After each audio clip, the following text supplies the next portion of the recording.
Ladies and gentlemen, welcome to the Son of Wonder. And guys, they did it. They did it. We are here. Ahsoka Finale has dropped, and let's conversationalize.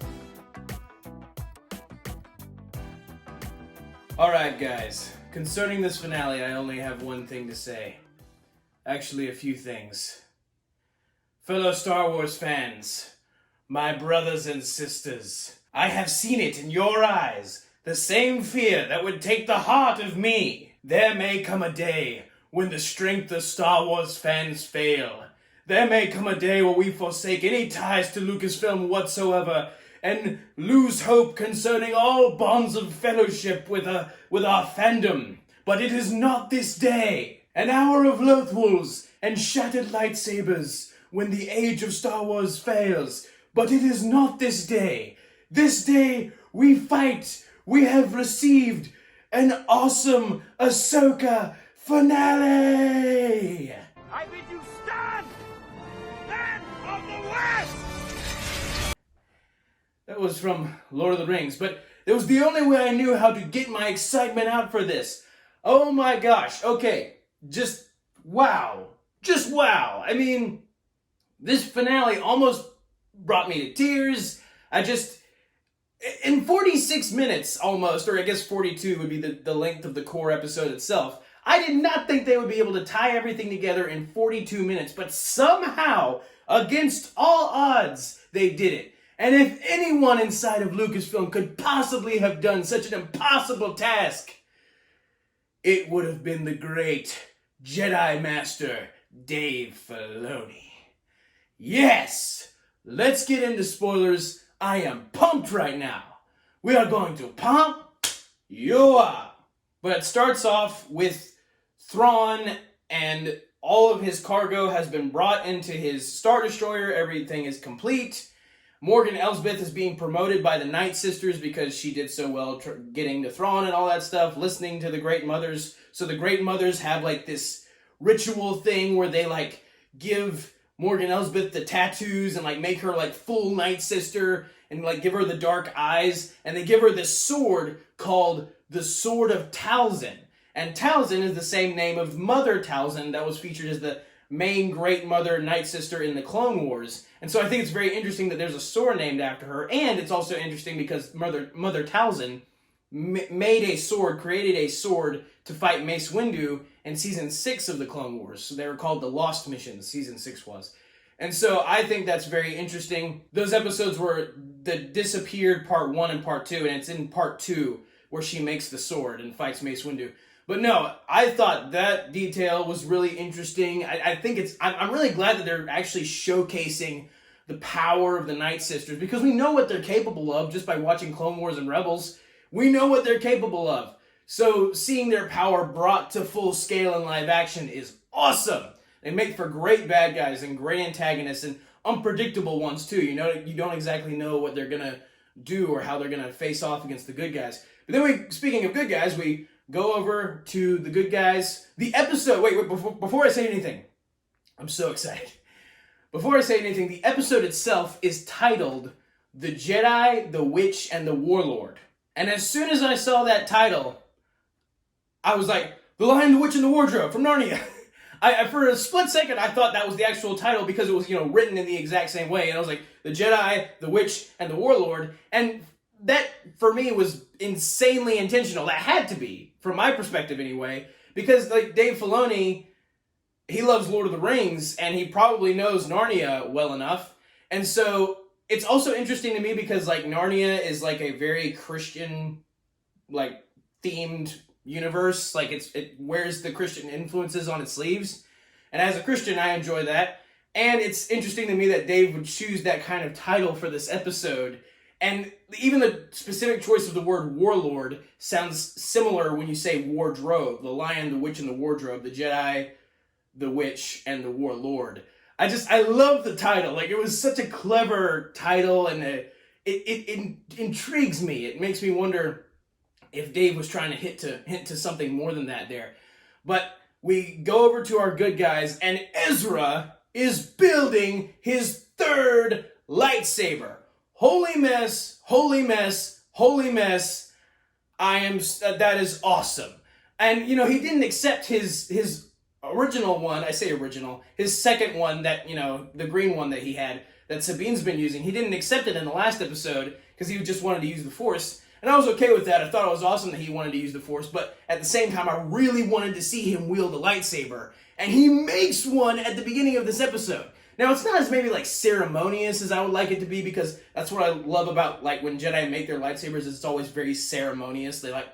They dwell on it, and they kind of use the Force to bond with it. There's really none of that here, but because like Ezra's kind of rushing through it, because he has to be able to fight Thrawn soon, because he says once they're ready, basically once he's built his lightsaber, they're going to go fight Thrawn. It's funny to me that they had the time to wait that long, and that Thrawn didn't just zip away when he had the chance, but regardless, he makes his own lightsaber, and he's like having an argument with Huyang. He's like, I gotta get this done, but Huyang wants him to like be more careful and take more of his time with it, because Huyang's been making and teaching Jedi how to make lightsabers for thousands of years, so he should know.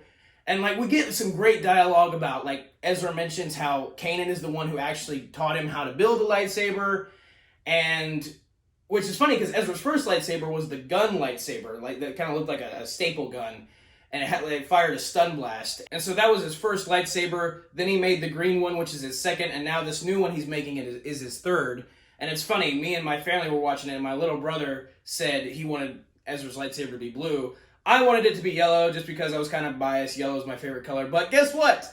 It's blue. But he has this great conversation with Huyang about, like I said, you know, he says that Kanan is the one who taught him how to make his first one, and or how to make a lightsaber in general. And Huyang, I guess, didn't know that Kanan was Ezra's master. He knew about Kanan because he mentioned him before when he talked about Jason being the son of Kanan, Jason Syndulla being the son of Kanan. But Huyang, I guess, maybe for some reason didn't know that Kanan was Ezra's master. But Huyang tells Ezra that Huyang taught Kanan how to make a lightsaber. And like Ezra's kind of taking it all in, like, oh yeah, you were around for thousands of years. You would have taught my master who taught me. So that's nuts. But Huyang gives him a very specific emitter. He gives him the same emitter that Kanan Jarrus used for his lightsaber, and it was the lightsaber that he had until stuff happens in Star Wars Rebels. Spoilers for Star Wars Rebels if you haven't seen it, but Kanan dies. Kanan dies in Star Wars Rebels, and unlike many other Jedi and Force wielders in general, he keeps the same lightsaber he made as a Padawan throughout his life, right before his death. And his lightsaber had a very specific emitter, and Huyang gives Ezra the same emitter, but Huyang says that it was a spare emitter that he had kept for Kanan in case Kanan needed it. But Huyang gives it to Ezra now because he's like, it's proper that you should have it now. And I loved that so much because what I wanted to happen was for Ezra to use Kanan's lightsaber. I'm the big lightsaber guy. I love lightsabers. I literally have I think possibly 100 at this point, toy ones, and I have some metal ones in here. I have the lightsaber legacy crates and all that in my display. And some of these, obviously. I'm rambling, sorry. I'm just really excited.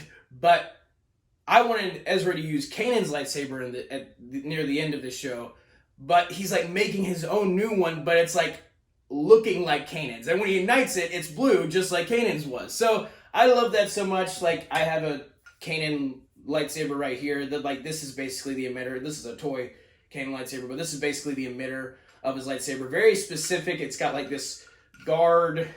I think this is called the hilt. I want to say this is called the hilt. I'm not exactly sure. But it's got this guard thing. It's blue. Anyway, I loved that detail so much. But anyway, Ezra finishes his lightsaber. Then Ahsoka and Sabine have a talk. And they kind of have a reconciliation with each other almost. Where Ahsoka, she fully embraces her role as Sabine's master. Which is something that she was kind of she always seemed abrasive toward in the previous episodes before her big trial that she had with Anakin in the 5th episode. But she fully embraces her role. And speaking of Anakin, we have this beautiful moment where she finally admits that, she says that I have had to make a lot of difficult decisions in my life. And she's saying this to Sabine because she's talking about how Sabine had to make the decision of letting the bad guys take the map that they needed so they could get to Thrawn and helping Sabine find Ezra. like that mild betrayal that Sabine had. But Ahsoka understands because it did lead them to Ezra. And you can tell Ahsoka's kind of just gotten a new perspective on all of this throughout this whole journey. And she says to Sabine, she's like, I've had to make a lot of difficult decisions in my life. But you know who was always there for me when I had to make those decisions was my master, Anakin. And he was there for me when nobody else was. And for me, I think like she's specifically referencing when she was framed back in Clone Wars, the thing that got her kicked out of the Jedi Order in the first place. She was framed for blowing up a part of the temple. Anakin was the only one who believed she was innocent. At the end of the day, I think Obi-Wan kind of believed, and maybe Plo Koon did, but Anakin was the one who stood by her the most by far, who stood against it the most. He was mad at the council. He was on Ahsoka's side. And for me, it always looked like Ahsoka still kind of felt betrayed by Anakin, just because Anakin, like, I don't really know. I think she still kind of felt betrayed, because maybe for her, like, he didn't fully believe in her. There was still some doubt there. And I think there might have been. I think Anakin still may have had some doubt. He still may have had a tiny part of him that thought maybe Ahsoka was capable of the horrible thing that she was accused of doing. But she fully embraces now, by saying this to Sabine, she fully embraces the fact that he was there for her. And again, it's just like the last episode where she finally admitted that, like, he was a good master. And it's just this, again, full circle journey for her of embracing the fact that he was a good master and embracing hope again. Because I feel like she had lost hope after realizing that Anakin had become Vader and having to leave the Order and none of the Jedi being on her side and flat out betraying her and, like, just going along with the fact that she was accused of this horrible thing that they never should have believed she did. But now she's gotten past all that. She's officially moved on, and I love it so much. Then some TIE fighters attack, and we get some great moments where the ship is hit and it starts to fall on the turtle villagers, but Ezra and Ahsoka jump down below the ship and they use the Force to push the ship up and keep it there, and, like, that's a pretty big Force feat. And Ahsoka's done it before. She, like, pulled a ship that Maul was in back in the Clone Wars as it was flying away. That was an insane Force feat. But the ship ends up getting too damaged. Sabine is able to take out the TIE fighters with the ship itself, like run into them, but it crashes, and Ahsoka and Sabine and Ezra just have to take the howler creatures, like the wolf, dog, rodents of unusual size from Princess Bride things, like I said in my Ahsoka episode 6 spoiler review. But they take those things and they use that to ride over to Thrawn. And it's interesting because Thrawn, this whole episode, is like the most tense he has ever been. And you can tell it is because, one, Ahsoka is the apprentice of Anakin Skywalker. Thrawn knew Anakin Skywalker and knew how unpredictable and dangerous he was. So for him, it's like, oh, if anybody's going to beat me, it'd be her. It'd be the apprentice of Anakin Skywalker. And I think he even admits this to Morgan. Like, he knows that he can get beat by the cunning of a Jedi. Because Ezra defeated him. Ezra outsmarted him. And he, like, throughout the whole episode, Lars Mikkelsen just does such a phenomenal job of portraying this guy who does not want that to happen again under any circumstances. And he does literally every possible thing to avoid that happening again. It's like he's paranoid, and he's never fearful. He's, like, almost never. I think the only time he showed any ounce of fear was when he was trapped by the Purrgil at the end of Star Wars Rebels, in the series finale. That was, like, it. But he never shows fear. And in this episode, we kind of see him a little bit scared.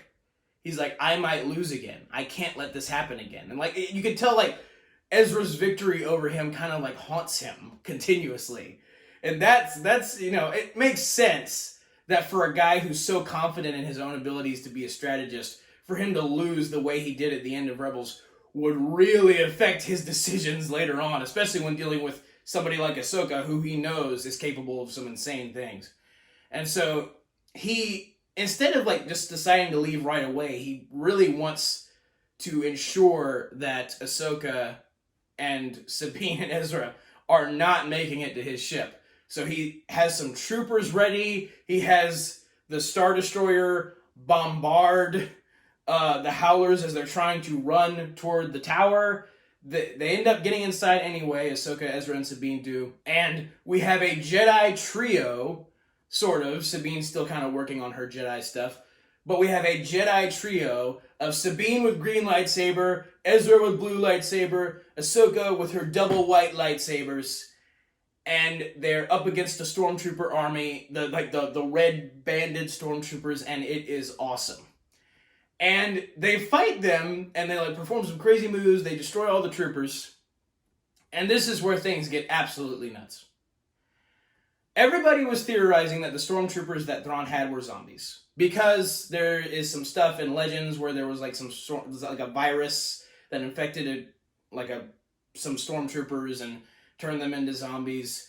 And we know that the Night Sisters can bring people back from the dead and create the undead from Clone Wars, when they did that for their own, they raised dead Night Sisters back from the dead to become zombies and attack the Separatists when General Grievous was attacking them in Clone Wars, in the episode called Massacre in Season 4. So everybody was thinking that these stormtroopers, because their armor is already damaged and stuff like that, and because, the Great Mothers had teamed up with Thrawn, that these stormtroopers were all zombies.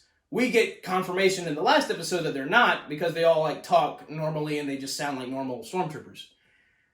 We get zombie stormtroopers in this episode, though, because the Night Sisters are kind of talking with Thrawn before the fight happens, and Thrawn's like, "Did you tell the troopers?" Or I think he's talking to Morgan. I forget exactly. I think he's talking to Morgan, and he's like, "Did you tell the troopers what they would have to sacrifice?" And she was like, "Yeah." And so the stormtroopers are killed by Ahsoka, Ezra, and Sabine, and then the Great Mothers use their crazy magic to bring them back from the dead. Create zombie stormtroopers, and they come back up. And Ahsoka and Ezra and Sabine keep dodging their blaster bolts and deflecting them back at them. And they're getting shot and they're still walking. And we get zombie stormtroopers in live action.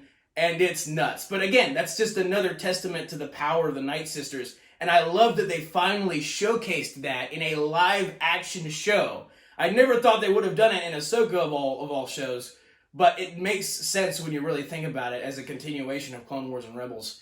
The fulfillment of all the power we know, now getting to see them bring back stormtroopers to life is insane. And that to me is kind of confirmation that Marok was kind of a Inquisitor brought back to life way back when we were all trying to theorize who Marok was. I really wanted him to be Starkiller. But anyway, that pretty much confirms it. So Sabine and Ezra and Ahsoka are able to get up, make their way through the temple, and Ahsoka has to fight Morgan Elsbeth. And Morgan Elsbeth uses the sword, the sword of Talzin, and it's got all the green Night Sister magic on it. It's a very short sword, which is kind of funny, but the fight is actually really good.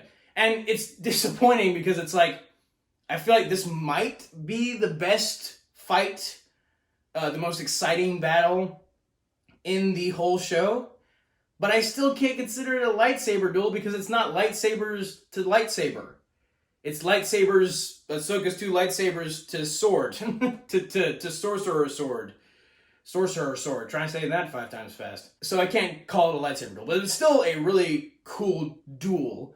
And it's a rematch because, Ahsoka fought Morgan in Mandalorian Season 2 and also kicked her butt then. And Sabine and Ezra go on ahead of her. Ahsoka holds off Morgan. And they get to the top of the tower, and they fight these 2 Death Troopers. But they're already zombie Death Troopers. Sabine stabs one, and nothing happens. And Ezra's fighting the other one. It's Ezra and Sabine versus these 2 Death Troopers. And Sabine uses her blasters to shoot at the guy's helmet. And the Death Trooper has these... You don't see his face, but you see part of his mouth, and he's flat out zombified. He has these sharp teeth. And he's growling. It's really scary, but again, it's crazy to see zombie Death Troopers in live action, and the fact that they were already zombies, like Sabine and Ezra didn't kill them, and then they became zombies like the other stormtroopers, they were already zombified. That also is a crazy detail because Thrawn already had them as guards, sort of, in this episode. You see them earlier in the episode, but Sabine is pinned to one of the stone things on the top of the tower, a part of creepy Stonehenge, I guess. And she sees her lightsaber on the ground, and she finally, after all this time, has her first actual successful use of the Force. She pulls the lightsaber to her and stabs the Death Trooper in the face. Or in the head, rather. I don't know why the Death Trooper wasn't actually... He was kind of just pinning her. He didn't really seem to be trying to kill her. He's just growling a lot. I don't really know why he stood there, but zombies are usually dumb. So I guess that could be an explanation. But I was okay with this first Force usage from Sabine. This is like her first big Force feat that's like obvious and we know it was her and she's like officially had a connection to the Force now for sure. And again, I never really was keen on the idea of her becoming a Jedi just because I feel like that took away from the fact that she was just an awesome Mandalorian by herself. She didn't need to use the Force or be a Jedi. But the way they've done it in this show, we get more information about the fact that like her family died during the Mandalorian Purge. So like Huyang tells Ezra that earlier in the episode when Ezra's making his lightsaber. And so apparently because of that, that's why Ahsoka stopped training Sabine, was because she felt that if Sabine unlocked her full potential in the Force, she might become dangerous because of her anger toward the Empire for destroying her family. And I assume Ahsoka's fears were very much related to what happened to Anakin about like him almost losing Padme and becoming Vader and then actually losing Padme. Ahsoka didn't want that to happen to Sabine. But after their talk on the ship earlier in the episode, Ahsoka just says in that moment, like, trust the Force. And so now, at this moment, she finally trusts in the Force. And I like that her first Force usage is a lightsaber pull. That it's her using the Force to pull the lightsaber to her, just like Luke did on Hoth in Empire Strikes Back when he was in the Wampa's cave and he had to get out of there. So I thought it was okay, and it took her the whole season to do it. She didn't just like do it like that on a whim. And pulling a lightsaber to you is nothing crazy. So I am okay with this first one. But she kills the Death Trooper. Ezra forces his lightsaber to him and cuts one of the guy he's fighting's head off. The Death Trooper's head off. Rolls on the ground like, dang, that is Ezra Bridger right there. But they're on the top of the tower. The Star Destroyer starts to leave. It gets too far out for Ezra and Sabine just to make a simple jump to it. Like Force jump.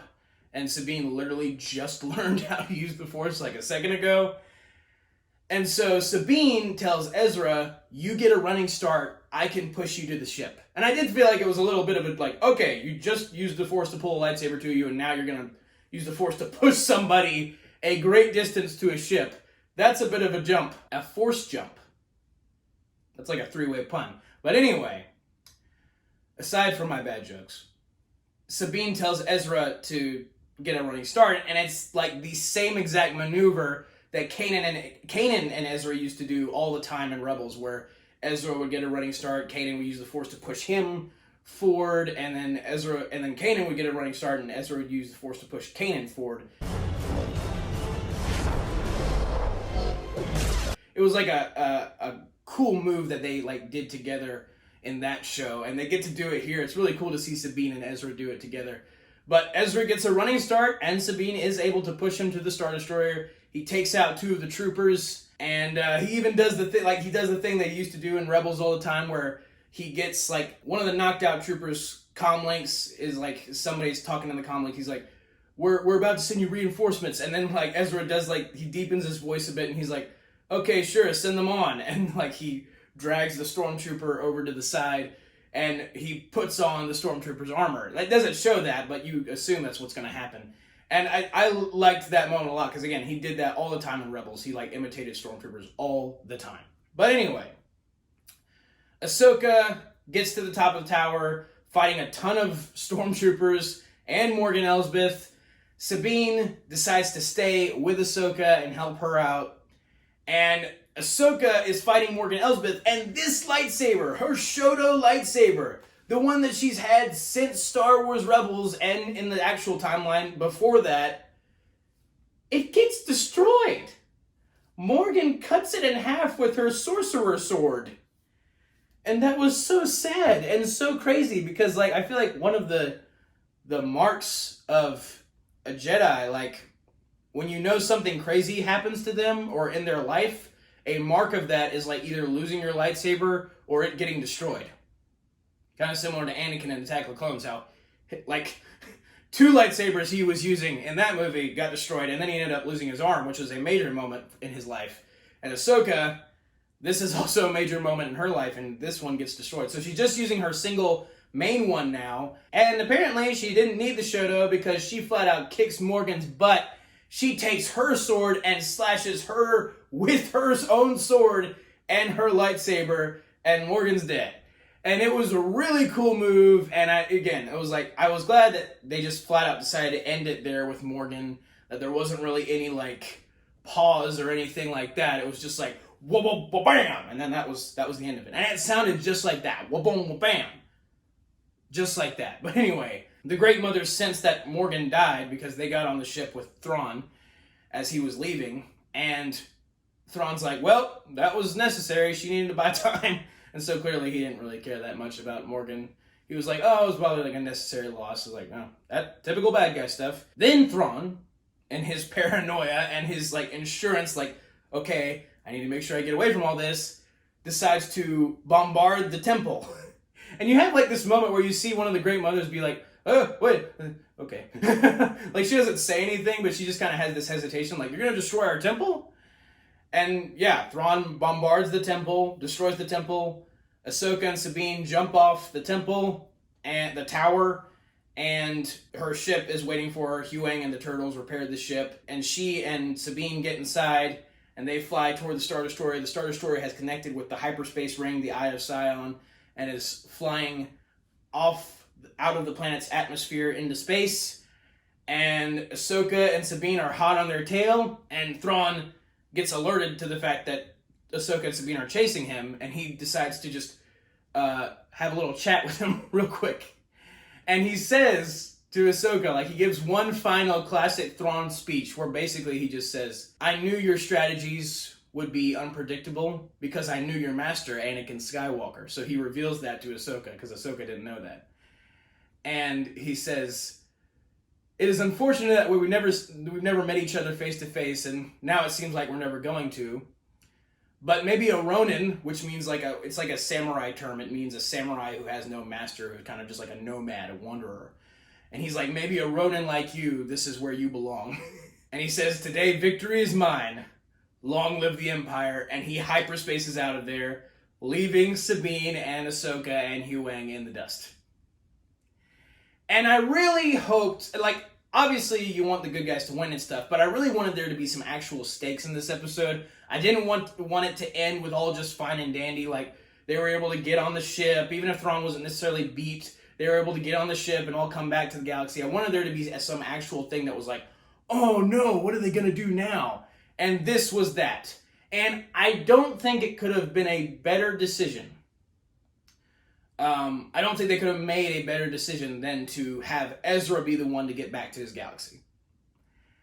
They left Sabine and Ahsoka stranded in Peridea.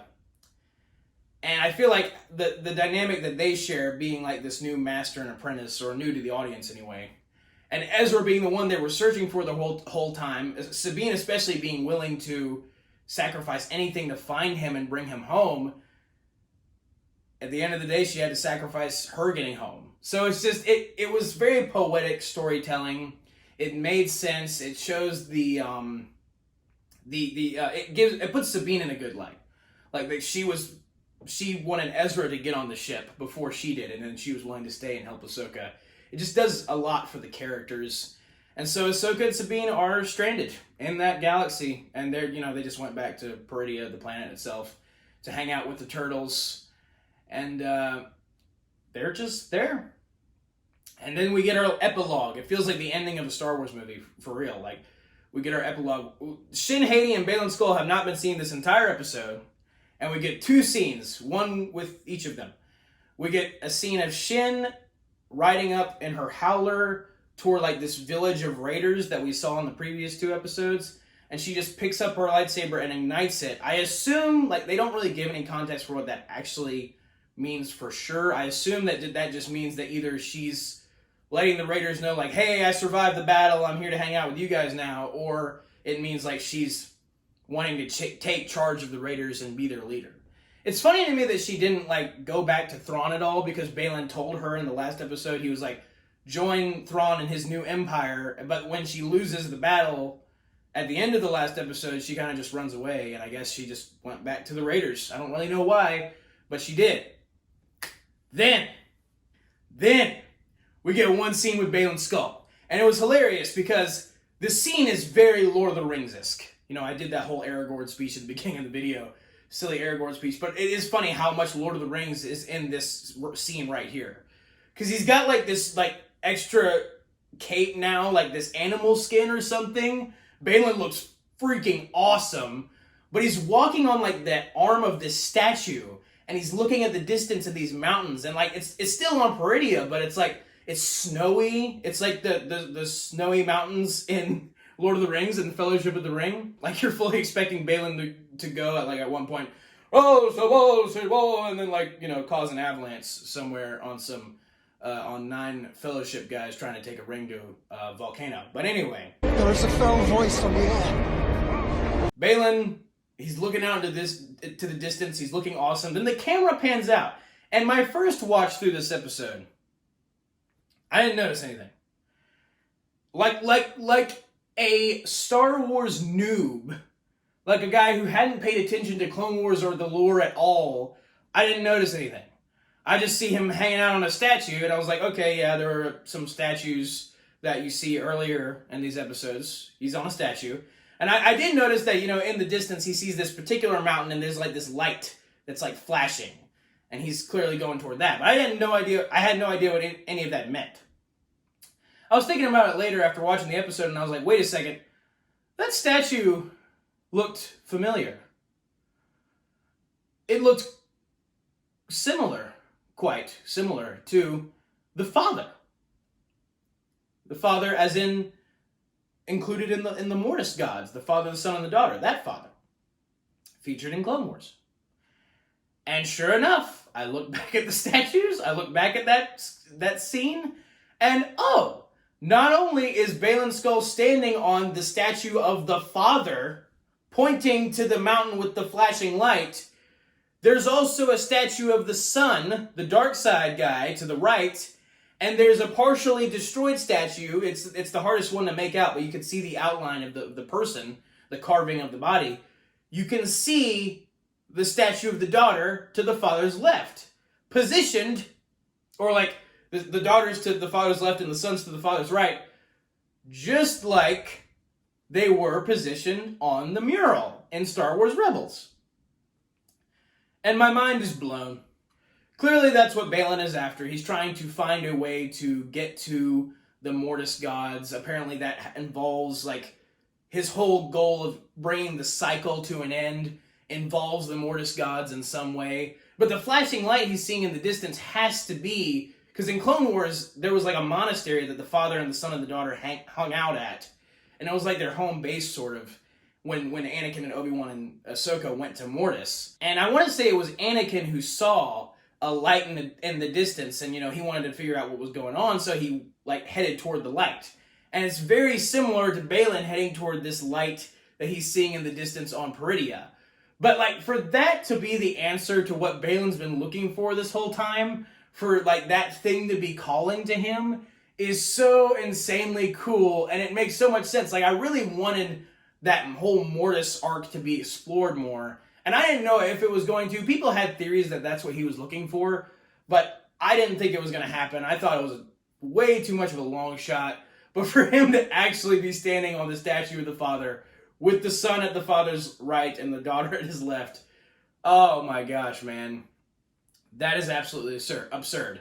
But what's really sad about it is that when Dave Filoni and all the people making this show were making the show, no one knew that Ray Stevenson was going to pass right after season 1, like all the trailer for season 1 had aired and it was about to come on TV. And it's so frustrating because, like, Baylan Skoll, like, that's the thing I want continued the most. The story I want continued the most is, like, I want to see what Baylan does from here by himself, like with this new animal skin and whatnot. Like, what is his end game? Because he's still very cryptic. You still don't really know what his actual plan is. You know it involves the Mortis gods. You know it involves bringing the cycle of rising good, falling bad, and rising bad and all that stuff to an end. But other than that, you really got nothing. Again, the most cryptic Star Wars character in the history of anything. But now that Ray Stevenson is gone, I have no idea how they're going to continue that storyline. And it sucks so much.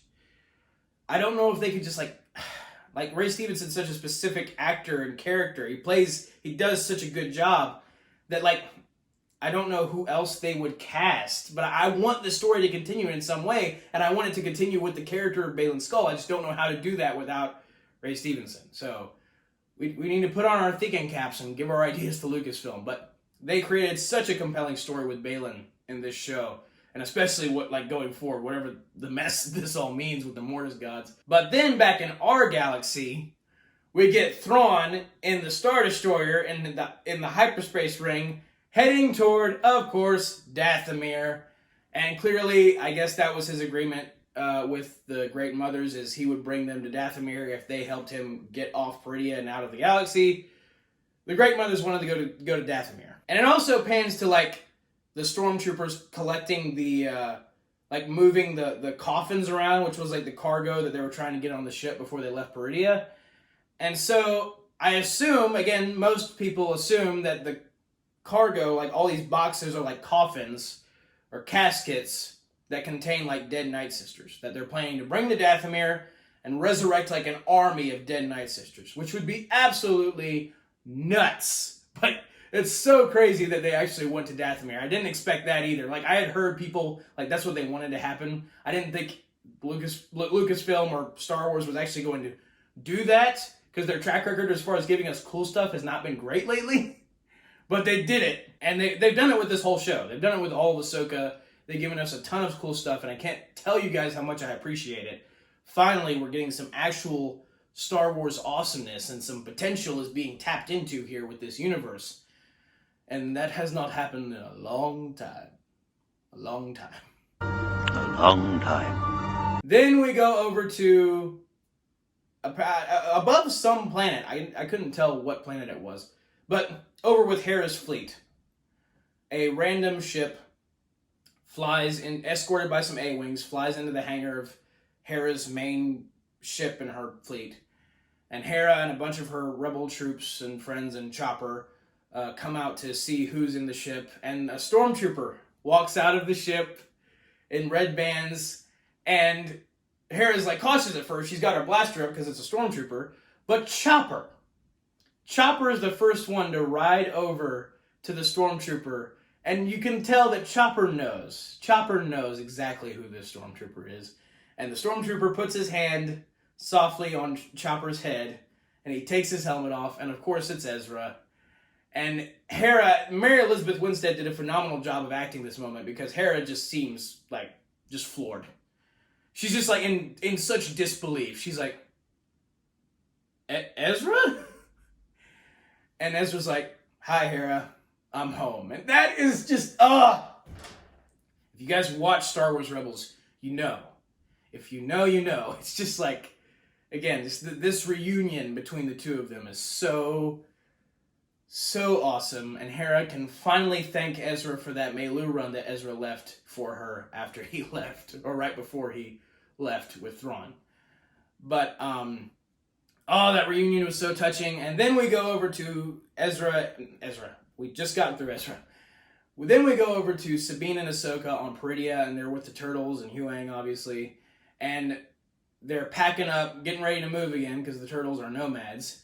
And Sabine and Ahsoka's telling Sabine, they're looking off at the distance, it's nighttime. And there's this ray of light, these few rays of light shining in this cluster in the night sky, and these dark clouds.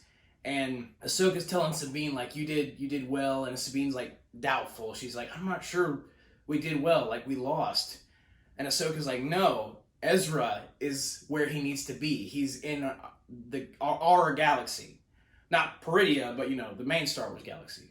He's where he needs to be, and we are where we belong too. I didn't understand what she meant by that second part. We are where we belong? You just got stranded in an entirely different galaxy while there's this warlord over in your main galaxy wanting to kill everybody. That's not good. That's not where you belong. So I didn't really get what Ahsoka meant by that, but I have a feeling she has her reasons and she's hopeful for the future. And Sabine is, she's encouraged, and she looks off into the distance, and Ahsoka's like, what? And Sabine's like, oh, I just feel like, no, it's nothing, just shadows in the night sky.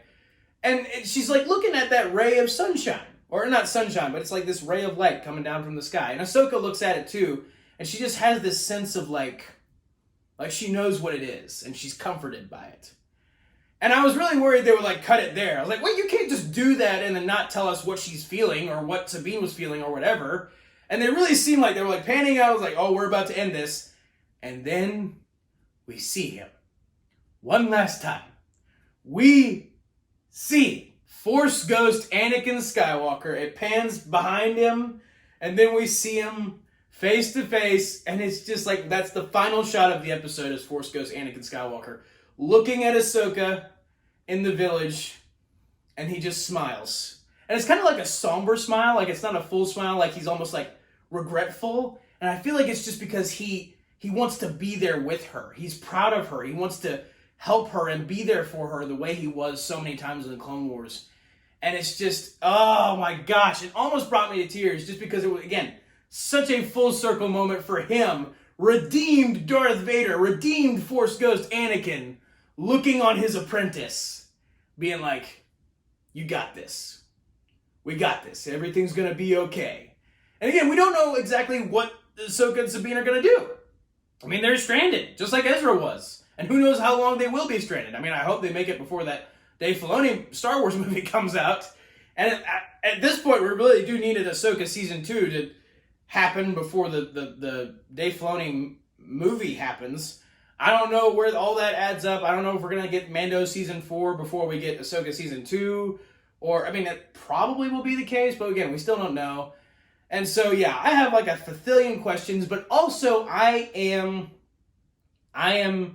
satisfied with my care, to quote Baymax from Big Hero 6. You are satisfied with your care.